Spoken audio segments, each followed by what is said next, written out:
Welcome back, guys. Okay, do you have an old snowblower like this one with the old tried and true Tecumseh engine, and it runs good for maybe 30-45 seconds on choke, and then no matter what you do to it, it dies out? Well, I'm going to show you the two biggest culprits that are guaranteed to fix this problem for you. All right, here's the issue that's most likely going to solve your problem, and it's right here, the gas cap. I know, kind of funny being the gas cap. If you look in here, there's supposed to be a black or metal or shiny some sort of insert in the cap that allows the tank to vent. When this does not have the insert in there, it creates a seal on the top of the tank and doesn't allow air to vent in to allow fuel to get to the bowl.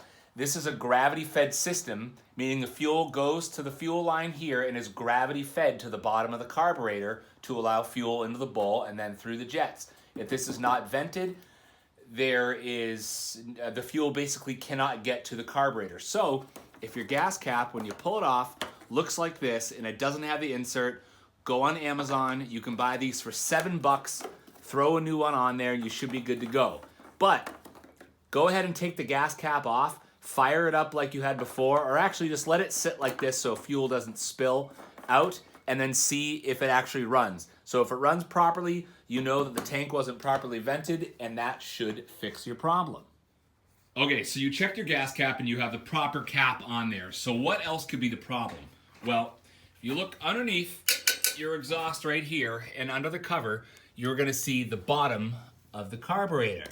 And right here, this guy right here, is your air-fuel mixture screw. This is basically a needle that goes into the bottom of your carb that regulates how much fuel goes into your combustion chamber.